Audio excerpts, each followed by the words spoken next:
graça e pelo teu poder, nós oramos em nome de Jesus, diga amém.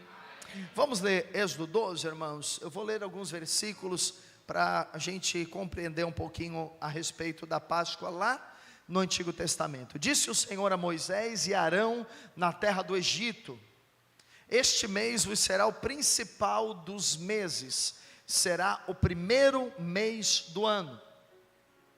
Falai a toda a congregação de Israel, dizendo: aos 10 deste mês, cada um tomará para si um cordeiro, segundo a casa dos pais, um cordeiro para cada família. Mas se a família for pequena para o cordeiro, então convidará ele o seu vizinho mais próximo, conforme o número das almas, conforme o que cada um puder comer. Por aí calculareis quantos bastem para o cordeiro. O cordeiro será sem defeito, macho de 1 ano. Podereis tomar um cordeiro ou um cabrito, e o guardareis até o 14º dia deste mês, e todo o ajuntamento da congregação de Israel o imolará no crepúsculo da tarde. Tomarão do sangue, o porão em ambas as ombreiras e na verga da porta, nas casas em que o comerem. Naquela noite comerão a carne assada no fogo, com pães asmos e ervas amargas a comerão. Não comereis do animal nada cru, nem cozido em água, porém assado ao fogo, a cabeça, as pernas e a fressura. Nada deixareis dele até pela manhã, o que porém ficar até pela manhã, queimá-los-eis. Desta maneira o comereis: lombos cingidos, sandálias nos pés e cajado na mão. Comê-lo-eis à pressa, é a Páscoa do Senhor. Porque naquela noite passareis pela terra do Egito, e ferireis na terra do Egito todos os primogênitos, desde os homens até os animais. Executareis juízo sobre todos os deuses do Egito. Eu sou o Senhor. O sangue, diga o sangue. Então veja: o sangue vos será por sinal nas casas em que estiverdes. Quando eu vir o sangue, passarei por vós, e não haverá entre vós praga destruidora, quando eu ferir a terra do Egito. Este dia vos será por memorial, e o celebrareis como solenidade ao Senhor nas vossas gerações. O celebrareis por estatuto perpétuo. Amém? Agora vamos ler 1 Coríntios 5, 7. Lançai fora o velho fermento, para que sejais nova massa, como sois de fato sem fermento, pois também Cristo, o que Cristo é? Nosso Cordeiro Pascal foi imolado. Pois também Cristo, o que Cristo é? Nosso Cordeiro Pascal. Então lá no Antigo Testamento, na saída do povo do Egito, na noite ou no final da tarde, em que eles se prepararam para sair do Egito, um cordeiro foi imolado. E o apóstolo Paulo está dizendo que aquele cordeiro, ele era Cristo. O cordeiro que foi imolado lá no Egito, quando o povo hebreu era escravo, aquele cordeiro apontava para Jesus. Então a Páscoa já no Antigo Testamento era um tipo, era um símbolo do sacrifício, da obra do Senhor Jesus. Amém? Primeira coisa que nós vamos perceber aqui, irmãos, é que a partir da Páscoa eles viveriam uma nova vida. Então a instrução que o Senhor diz a eles lá no Egito foi a seguinte: a partir de agora, a partir deste mês, a partir deste dia, vocês estarão iniciando um novo tempo.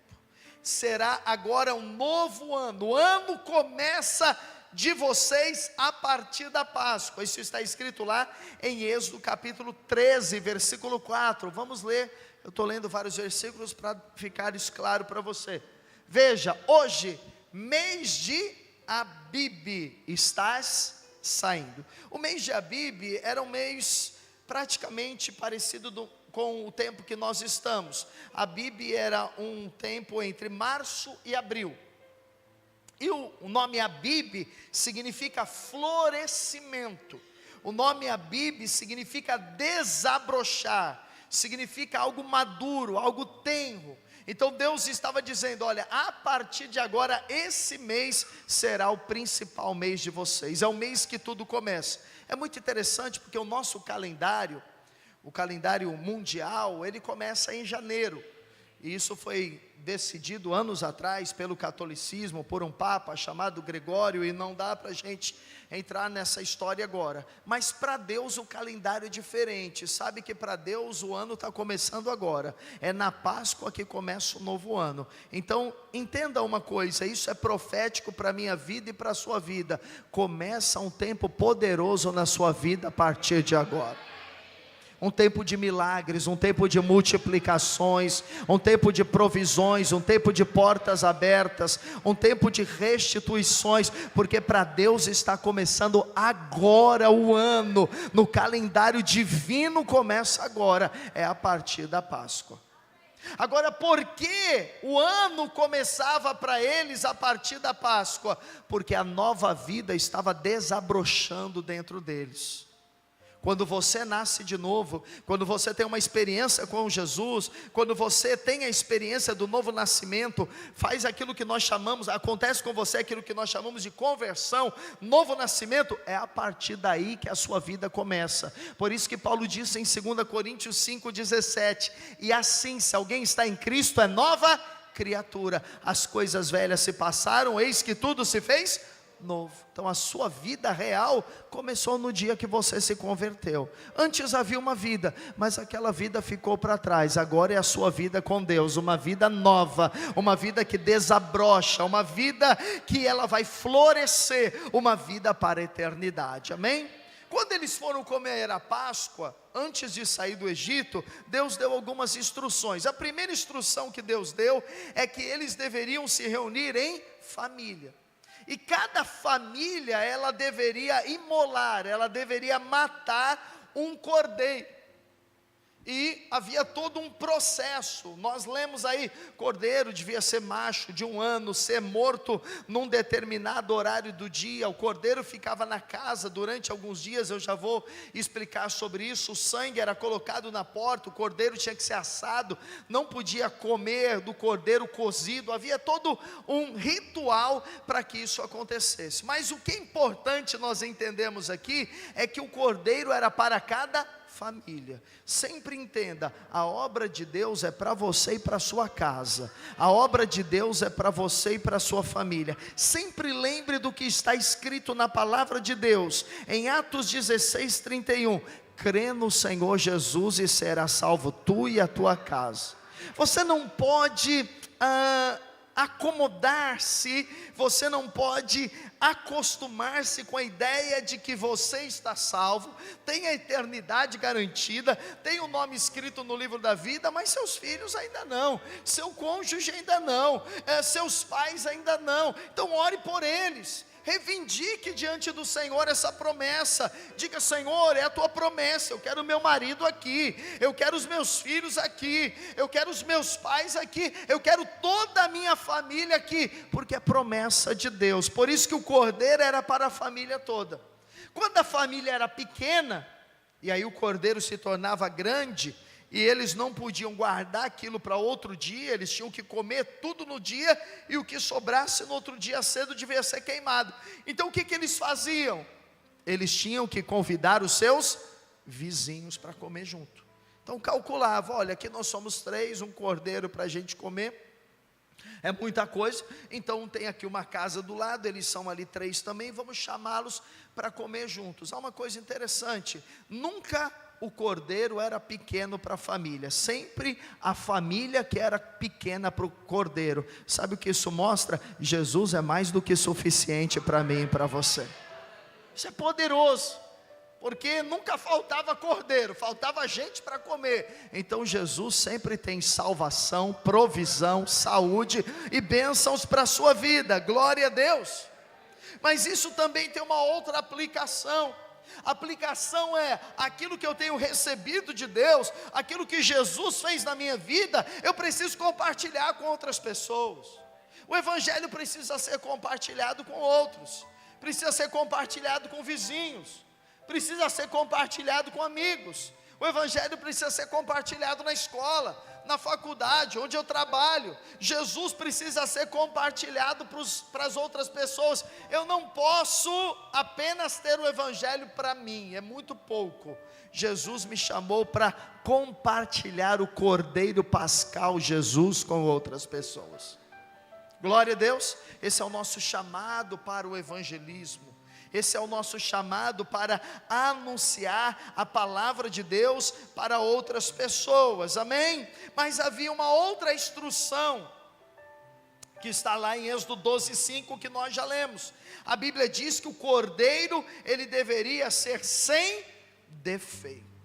Por que que o cordeiro lá no Egito, em que eles iam imolá-lo na noite da saída, por que que o cordeiro não podia ter nenhum defeito? Porque o cordeiro apontava para Jesus. João Batista, lá em João 1:29, quando ele viu Jesus, ele disse: eis aí o Cordeiro de Deus que tira o pecado do mundo. Esse cordeiro que eles iam sacrificar não podia ter nenhum defeito, não podia ser um animal cego, não podia ser um animal com uma pata quebrada, não podia ser um animal com algum problema de pele, porque ele representava Jesus. Jesus é o verdadeiro Cordeiro de Deus, e Jesus não tem nele nenhum defeito. Então aquele cordeiro era o símbolo perfeito de Jesus, aquele que tira o pecado do mundo. É através de Jesus, é por meio de Jesus, o Cordeiro de Deus, que os meus e os seus pecados foram removidos. Isso está escrito lá em 1 Pedro 1:18. Coloque lá 1 Pedro 1:18, por favor. Sabendo que não foi mediante coisas corruptíveis, como prata ou ouro, que fostes resgatados do vosso fútil procedimento que vossos pais vos legaram, mas pelo precioso sangue. Diga: precioso sangue. Sangue de cordeiro, precioso sangue, como de cordeiro, sem defeito e sem mácula, o sangue de Cristo Jesus. Essa é uma certeza que nós que somos povo de Deus carregamos. E essa é uma certeza inquestionável em sua vida. Você jamais pode perder essa certeza. Você não pode ficar confuso com essa ideia, com essa verdade. Não é uma ideia, é uma verdade. Você não pode deixar que a sua mente se confunda em relação à verdade de que em Cristo todos os seus pecados foram perdoados. Não há mais sobre você nenhuma condenação, nenhuma culpa. Você não deve nada para Deus. Há pessoas que têm esse sentimento e às vezes elas até falam: eu estou em dívida com Deus. Que dívida é essa? Será que alguém consegue pagar alguma coisa para Deus, irmãos? Mas tem crentes que falam: eu estou em dívida, pastor, estou devendo para Deus. Devendo o quê? Você não deve nada. O sangue de Jesus pagou tudo, exatamente tudo. Agora o cordeiro, o que acontecia com o cordeiro? Ele era, a Bíblia diz que ele deveria ser levado para as casas dos hebreus no 10º dia, e ele deveria ser avaliado durante 5 dias, o 10º dia, o 11º, o 12º, o 13º e o 14º dia. E o que seria avaliado? Se ele tinha algum defeito. Então ele ficava durante 5 dias na casa do povo, na casa da família de um hebreu, para ser observado. Não tem realmente nenhum defeito, podemos sacrificá-lo.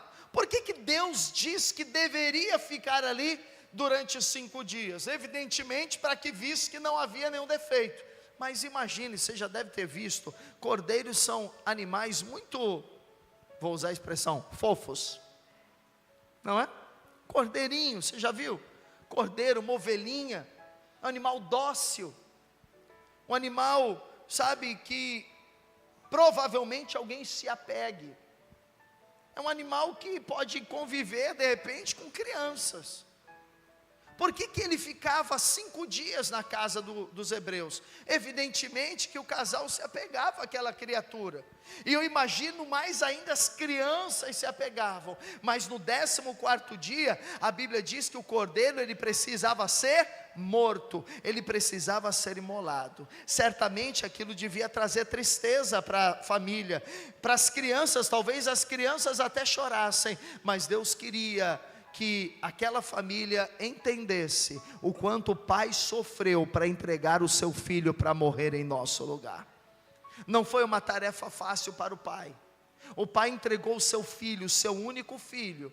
Isso mexeu com o seu coração. Não foi fácil para o pai ver o seu filho na cruz. Não foi fácil para o pai quando o filho exclamou: Deus meu, por que me desamparastes? E o pai teve que virar as costas para o filho. Então não foi fácil para o pai fazer isso com o filho. Mas por que ele fez? Por amor a mim e por amor a você. Então nós precisamos valorizar a obra da cruz, valorizar o sacrifício de Jesus, valorizar cada dia o amor de Deus sobre nós. Não há tamanho, Paulo disse que não há largura, não há altura, não há comprimento, não há profundidade, não há nada maior nesse mundo ou no mundo por vir do que o amor de Deus por mim e por você. Se você crê nisso, diga aleluia.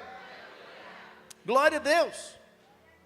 Mas irmãos, é lógico que o cordeiro estava ali também para ser avaliado por aquela família. E Jesus, antes de ir para a cruz, ele foi preso. E 4 dias antes de ser crucificado, Jesus foi avaliado. Jesus passou por 6 avaliações, 6 testes. 3 nas mãos, após ser aprisionado, 3 nas mãos dos sacerdotes, da religião, dos judeus, que o examinaram de acordo com a lei de Deus, olharam para Jesus, o Cordeiro de Deus, procurando ver nele algum defeito, procurando ver nele algum pecado, mas não encontraram. Eles olharam toda a lei de Deus, eles olharam os 10 mandamentos, eles olharam os 613 mandamentos, e eles não descobriram um único defeito. Eles disseram: esse homem nunca mentiu, esse homem nunca adulterou, esse homem nunca roubou, esse homem nunca blasfemou, esse homem não fez nada de pecaminoso em sua vida. Mas Jesus, ele também foi avaliado, ele também foi submetido a 3 exames dos governantes romanos, que o avaliaram não segundo a lei de Deus, mas segundo a lei civil, segundo a lei do Império Romano, e não encontraram nele defeito, falha, transgressão, desobediência nenhuma. O próprio Pilatos, que era o governador do Império Romano na Palestina, na Judéia, em Jerusalém, a Bíblia diz que ele, lá em João 18:38, nós não vamos ler, a Bíblia diz que ele o avaliou e ele repetiu 3 vezes: não há falta nele, não há erro nenhum nele, não há transgressão nenhuma nele. Jesus foi avaliado e não houve nenhuma culpa. Pastor, por que isso é importante? Porque o sacrifício precisava ser perfeito. Se Jesus tivesse pecado, o sacrifício não era perfeito. O cordeiro pascal tinha que ser imaculado, perfeito. Em Êxodo 12:6 também diz que ele deveria ser imolado no crepúsculo da tarde. Crepúsculo da tarde para os judeus era 3 horas da tarde. E o cordeiro lá no Egito, ele deveria ser imolado 3 horas da tarde. Foi essa hora exata em que Jesus também entregou o seu espírito e disse: está consumado, a obra está feita. Então Jesus é o Cordeiro de Deus, é o Cordeiro que tira o pecado do mundo. Após imolar o cordeiro, diz a Bíblia que eles deveriam pegar o sangue e eles deveriam aplicar o sangue nas vergas das portas. É como se fosse nos batentes, nas partes externas da porta. Eles deveriam aplicar nas ombreiras, diz a Bíblia, e na verga das portas, somente nas casas em que eles comeram do cordeiro. Então o egípcio não sabia o que estava acontecendo, mas na casa de todos os hebreus que obedeceram a ordem de Deus, e matou o cordeiro sem defeito, aplicou o sangue na parte de fora da porta. Preste atenção nisso. O sangue não era aplicado dentro, o sangue era aplicado fora. Por quê? Nós não precisamos ver o sangue. Quem precisa ver o sangue é Deus e o diabo.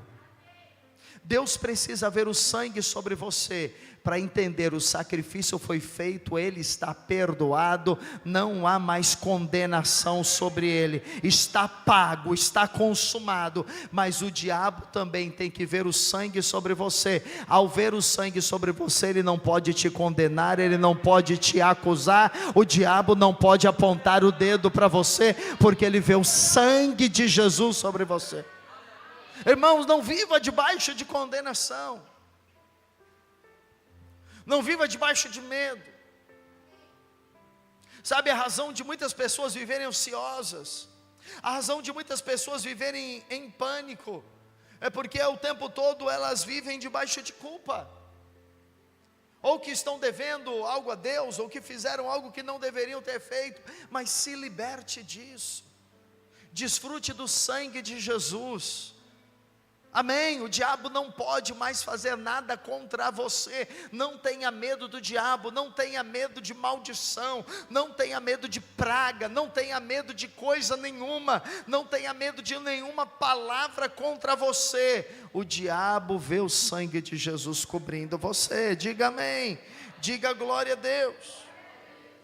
Então não somos nós que avaliamos o sangue, mas quem avalia o sangue é Deus. E diz que naquela noite, quando o anjo da morte passasse e visse as portas com sangue, ele pularia as casas.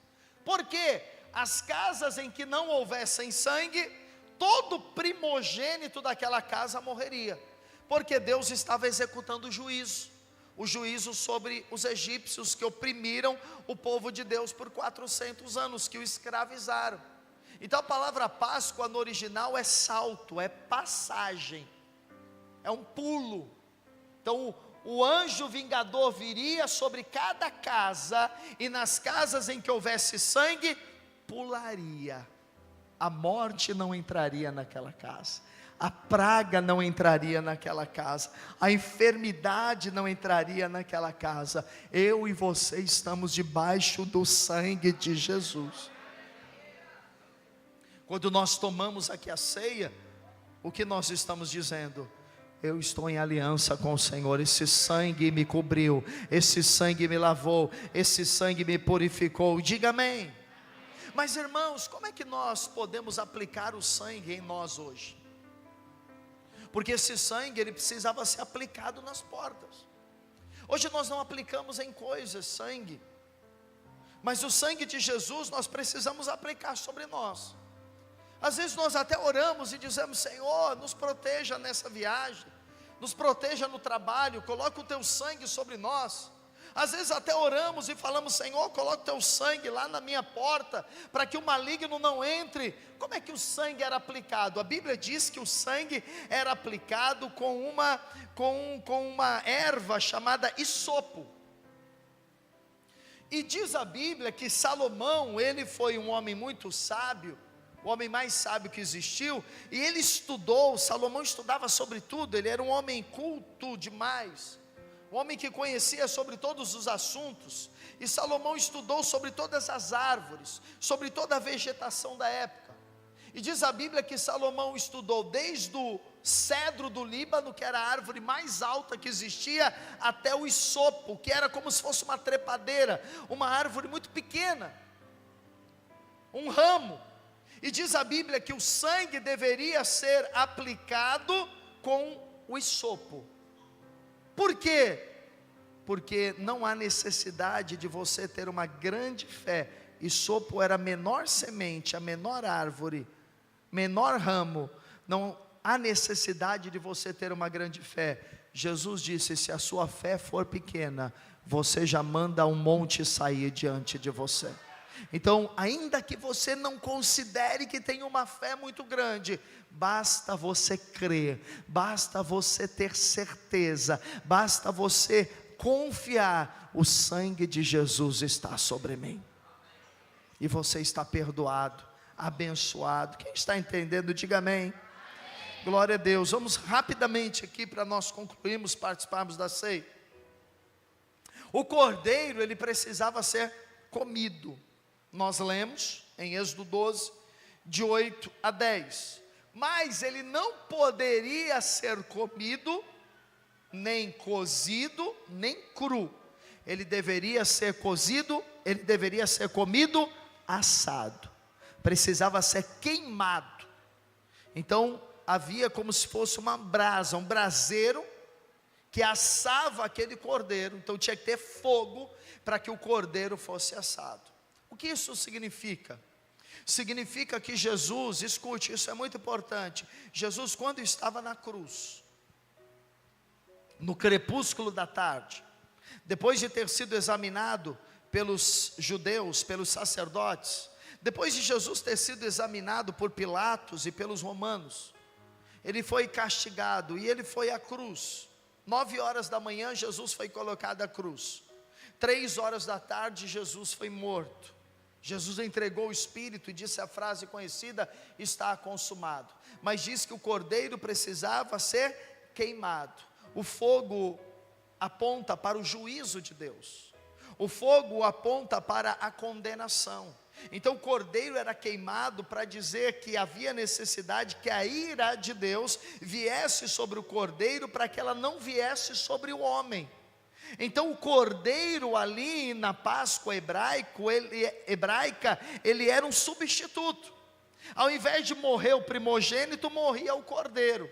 Quando o anjo passava e via o cordeiro morto, viu sangue, ele entendia: um cordeiro morreu. Então não há necessidade de morrer um primogênito, porque já morreu um cordeiro. O fogo queimou o cordeiro. O fogo da ira de Deus veio sobre Jesus, por causa do meu pecado e do seu pecado. Quando o fogo da ira de Deus veio? Na cruz. Na cruz uniu-se a bondade de Deus, o amor de Deus e a justiça de Deus. Porque diz a Bíblia que a alma que pecar, essa deve morrer. A Bíblia diz que o salário do pecado é a morte. Então quando Deus olhou para mim e para você, pecadores, filhos de Adão, Deus disse: eles precisam morrer. Porque a alma que pecar, essa morrerá. Porque o salário do pecado é a morte.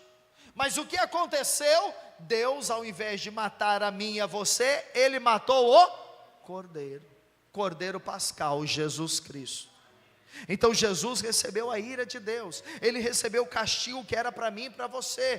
Por isso as cicatrizes, por isso as feridas, por isso a coroa de espinhos. Por isso ele clamou ao Pai na cruz, como eu disse há pouco: Deus meu, por que me desamparastes? E o Pai o rejeitou.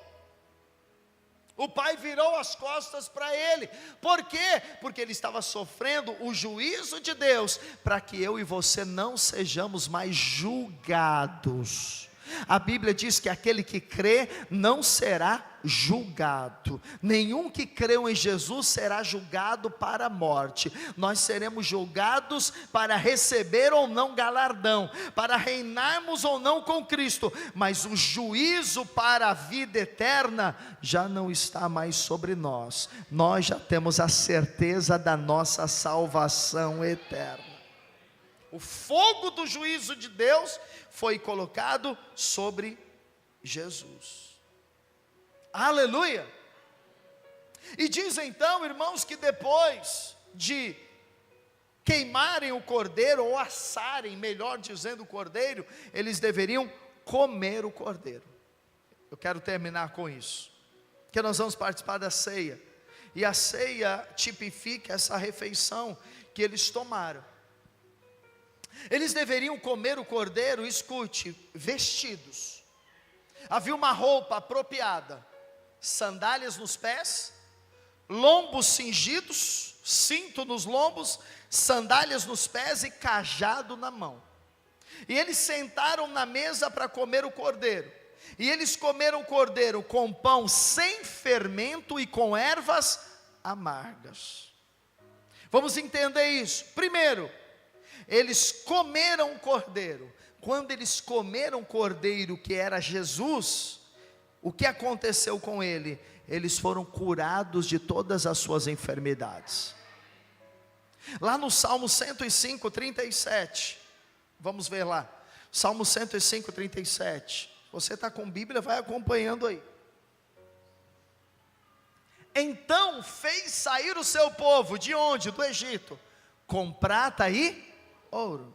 Eles eram pobres, eles eram miseráveis, eles eram escravos. Mas quando eles saíram do Egito, eles saíram ricos. Quando eles sentaram na mesa para comer o cordeiro, Deus converteu a pobreza deles em prosperidade. Porque a Bíblia diz que Jesus se fez pobre para que eu e você nos tornássemos ricos. A prosperidade de Deus para você. Mude a sua mentalidade, tenha compreensão. Não viva a sua vida toda dependendo do favor financeiro de outras pessoas. Não viva a sua vida toda pedindo coisas para outros. Não viva a sua vida toda dependendo financeiramente de outras pessoas, porque Deus quer prosperar você, Deus quer dar riquezas para você, Deus quer dar abundância para você. Creia nisso. Saíram do Egito ricos, prata, ouro, e diz então que entre as suas tribos não havia um só inválido. Aqui nós temos talvez 150 pessoas hoje. Se eu perguntar quem aqui está doente, algumas pessoas vão levantar a mão. Então num grupo de 150 pessoas, vamos dizer aí 10 pessoas estejam doentes, 15, não sei. Agora imagina num grupo de 3 milhões de pessoas. 3 milhões de pessoas, será que haviam doentes, sim ou não? É quase que impossível, não dá para entender que em meio a 3 milhões de pessoas, não havia um só doente. Mas a Bíblia diz que entre eles não havia um só enfermo. Diz aí um só inválido, mas os textos originais dizem a palavra enfermo. Não havia entre eles um só doente. Mas por quê? Porque eles sentaram na mesa e comeram do cordeiro. Quando eles comeram do cordeiro, eles foram curados. Quando você se alimenta de Jesus, você é curado. Quando você se alimenta de Jesus, você recebe prosperidade sobre a sua vida. Você crê nisso? Hoje é um dia de cura para você. Páscoa é cura, Páscoa é prosperidade para a sua vida. Diga amém. Eles deveriam comer com pães sem fermento. Por quê? Não dá tempo de eu mostrar os textos, mas o fermento na Bíblia significa o pecado. Paulo disse: lance fora o velho fermento, porque vocês são nova massa em Cristo Jesus. Então o convite e a ordem apostólica para eu e para você é: participe da Páscoa e elimine, lance fora da sua vida todo pecado. Então há pecado na sua vida, lance fora. Rejeite o pecado na sua vida. Não viva em pecado, não ande em pecado, não torne o pecado algo comum na sua vida, porque não é. Mas eles também deveriam comer da Páscoa o cordeiro com pães sem fermento, e a Bíblia diz com ervas amargas. Por que ervas amargas? Por 2 motivos: para que eles nunca esquecessem, porque depois eles repetiriam essa refeição todo ano, por todas as gerações, como estatuto perpétuo. Eles comiam as ervas amargas para lembrar da vida amarga que eles tinham antes da Páscoa. Mas o amargor também de uma vida que chora e de uma vida que se arrepende por tudo aquilo que desagrada a Deus. Assim nós precisamos viver. O que desagrada a Deus na minha vida, eu preciso me arrepender. O que desagrada a Deus na minha família, eu preciso me arrepender. O que eu estou praticando, que eu sei que está errado, Deus condena, Deus diz para não praticar, eu preciso ter um amargor, um arrependimento e mudar isso na minha vida. E por fim, então, irmãos, eles iriam sair à Páscoa vestidos, sandálias nos pés. Paulo nos contou o que é a sandália nos pés lá em Efésios capítulo 6. Diz que a sandália nos pés é a preparação do evangelho da paz. Paulo também nos contou o que é o cinturão da justiça, o cinturão da verdade. Estamos vestidos. O que eles deveriam compreender é que eles estavam de saída. Eles agora iam viver uma vida de peregrinação. Aquele lugar, o Egito, tipifica o mundo. Eles precisavam compreender: o Egito não é a nossa casa, o Egito não é o nosso lugar. Uma das maiores revelações que você precisa ter da palavra de Deus é a compreensão de que você não é deste mundo. Nós não somos daqui, aqui não é o nosso lugar, nós estamos de passagem. Nós temos uma cidade eterna, Nova Jerusalém, nós temos uma morada eterna, nós estamos indo em direção à nossa eternidade, amém? Mas o cajado na mão, o cajado era um instrumento de guerra, para proteção da família e dos animais da família. E o apóstolo Paulo disse lá em Efésios capítulo 6, que nós temos uma armadura, e nessa armadura Deus nos deu duas armas de ataque e de combate: o escudo da fé, para apagar os dardos inflamados do maligno, e a espada do Espírito. Quando você se converte, escute, você entra em uma guerra, você precisa entender isso. O diabo guerreia contra mim e contra você. Nós temos uma luta, e a nossa luta não é contra pessoas, a nossa luta não é contra carne nem sangue, a nossa luta é contra principados e potestades. Nós estamos em uma batalha, nós estamos em uma guerra espiritual.